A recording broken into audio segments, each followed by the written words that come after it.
আসসালামু আলাইকুম রহমতুল্লাহি ওবরকাতুহু। আজকে দীর্ঘদিন যাবত আমি কোনো ভিডিও করি না, আর ভিডিও করতে ইচ্ছা করে না। ভিডিওগুলা কি নিয়ে যে করব সেটাই চিন্তা ভাবনা করে কুল পাই না।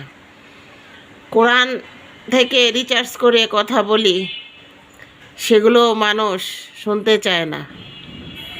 তো আজকে কিছু প্রয়োজনীয় কথা বলবো। সেই প্রয়োজনীয় কথাগুলো হচ্ছে শিক্ষার্থীদের উদ্দেশ্যে, অভিভাবকের উদ্দেশ্যে, দেশবাসীর উদ্দেশ্যে, গণ অভ্যর্থনা মধ্য দিয়ে যারা দেশকে স্বাধীনতা করেছে বলেন তাদের উদ্দেশ্যে কিছু কথা বলবো। তো দর্শক, আমার এই ভিডিওটি যার ভালো লাগবে তারা শুনবেন, যার ভালো লাগবে না সে স্কিপ করে চলে যাবেন, কোনো সমস্যা নেই। তো চলুন দেখা যাক আজকের ভিডিওতে কি বলতে চাচ্ছি দর্শকদের উদ্দেশ্যে। বিসমিল্লাহির রহমানির রহিম। রব্বিশ রহলি সদরি ওয়াসরি লি আমরি ওয়াহলুল উকদাতাম মিন লিসানি ইয়াফকাহু কাওলি। হাসবুনাল্লাহু ওয়া নি'মাল ওয়াকিল, নি'মাল মাওলা ওয়া নি'মান নাসির। সুবহান রাব্বিকা রাব্বিল ইজ্জাতি আম্মা ইয়াসিফুন ওয়া সালামুন আলাল মুরসালিন ওয়ালহামদুলিল্লাহি রাব্বিল আলামিন। সুপ্রিয় দর্শক, আজকের এই ভিডিওতে যা আমি আলোচনা করব তা হয়তো কখনো আমি কোনো দিন কল্পনা করি নাই যে আমাকে এই কথাগুলো বলতে হবে। তো আমি প্রথমত বলবো তাদের উদ্দেশ্যে যারা পড়াশোনা করতেছে স্কুল কলেজে, ছেলে মেয়ে, শিক্ষার্থী, অভিভাবক, প্রত্যেকের কাছে আমার আবেদন, অনুরোধ, যেটাই ভাবেন না কেন সেটাই আমি একজন মা হিসাবে কিছু কথা বলবো সন্তানদের উদ্দেশ্যে। এই যে কিছুদিন পর পর অহরহ শিক্ষার্থীকে মারা হচ্ছে, কিছুদিন পর পর ভালো ভালো স্টুডেন্টদেরকে ভার্সিটির মধ্যে মেরে ফেলা হচ্ছে, স্কুলের মধ্যে মেরে ফেলা হচ্ছে, কলেজের মধ্যে মেরে ফেলা হচ্ছে, পরীক্ষার কেন্দ্রে মেরে ফেলা হচ্ছে, রাস্তাঘাটে মেরে ফেলা হচ্ছে। দয়া করে বলবেন কি যে এই যে এইসব করে যে সমস্ত ছেলে মেয়েরা উগ্রতা মেজাজ বজায় রাখতে পারে না, তারা যে এই কর্মকাণ্ডগুলো করে তাদের কী লাভ হয়? শুধু শুধু মাঝখান থেকে তোমাদের জীবনগুলো শেষ করে দাও।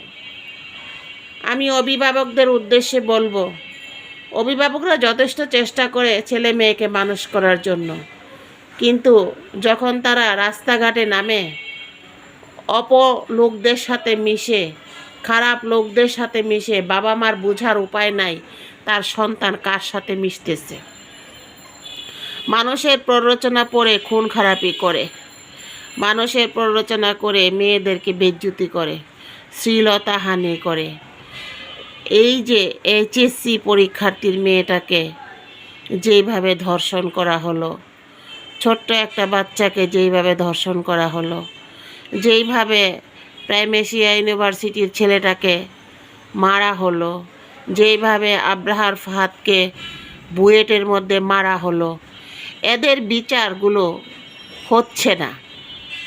আইনের ফাঁক ফোকর দিয়ে তারা বের হয়ে যাচ্ছে।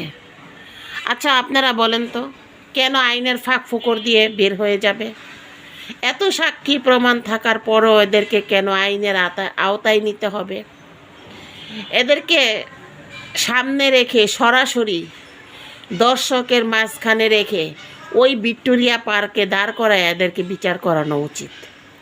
যেভাবে ব্রিটিশ আমলে ওই ভিক্টোরিয়া রানী মানুষকে বিচার করত, ফাঁসি কার্যকর করত, আমার মতে যারা এই সমস্ত খুন খারাপি দর্শক করে তাদেরকে সাথে সাথে ওই ভিক্টোরিয়া পার্কে নিয়ে ওই রানী ভিক্টোরিয়ার মতন ফাঁসির কাস্টে ঝুলাইয়া তারপরে তাদেরকে বিচার করা উচিত। কারণ আইনের ফাঁক দিয়ে বের হয়ে যায় এরা, আবার নতুন সন্ত্রাস গজায়।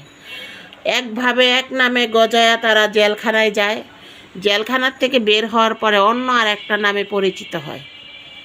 এইভাবে দেশটা ভরে যাচ্ছে। আল্লাহ রাসূলের নাম তো নাই, কোরআন হাদিসের কথা তো ঘরে ঘরে বন্ধ হয়ে যাচ্ছে। আল্লাহর কোরআনকে তো কেউ এখন আর ওই রকমভাবে স্বীকার করতে চায় না। যারা স্বীকার করে তারা তো আল্লাহর বান্দা, আল্লাহকে ভয় করে। আর কেউ কেউ আছে স্বীকার করে, কিন্তু তারপরেও তার ফাঁক ফুক দিয়ে আবার আকাম করতেও দ্বিধাবোধ করে না। তাই আল্লাহ ছাড় দেন না, আল্লাহ ছাড়বেন না, প্রত্যেকের বিচার হবে। এই সমস্ত লোকদের বিচার দ্রুত হওয়া উচিত। দ্রুত যদি বিচার হইতো তাহলে আর মানুষ এরকম অপকর্ম করতো না। আমার মতে যারা ধর্ষক, সাথে সাথে ধর্ষককে ধরে সাথে সাথে মেরে ফেলা, দর্শকদের সামনে ওদেরকে শাস্তি দিয়া মেরে ফেলা, তাহলে আর জীবনে কেউ ধর্ষকের সাথে পরিচিত থাকবে না। যারা অপকর্ম করে, যারা নাকি নিরহ প্রাণগুলাকে শেষ করে ফেলতেছে, এদের দ্রুত বিচার হওয়া।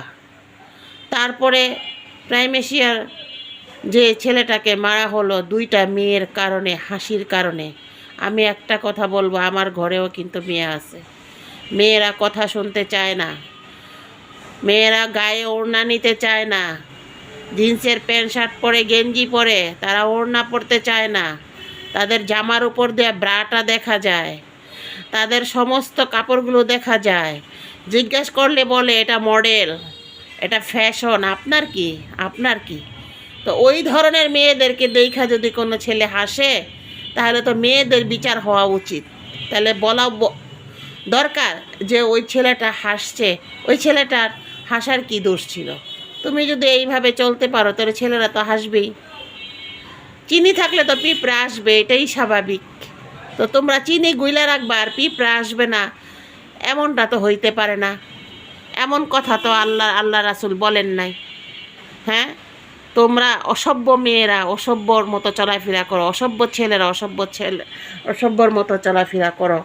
মাঝখান থেকে বাবা মা এত কষ্ট করে তোমাদেরকে লেখাপড়া করায়, অজস্র পরিশ্রমের টাকা দিয়ে মানুষ বানায়, অজস্র পরিশ্রমের টাকা দিয়ে তোমাদেরকে বিদ্যালয়ে পাঠায়, আর তোমরা বিদ্যালয়ের নামে আকাম করে বেড়াও।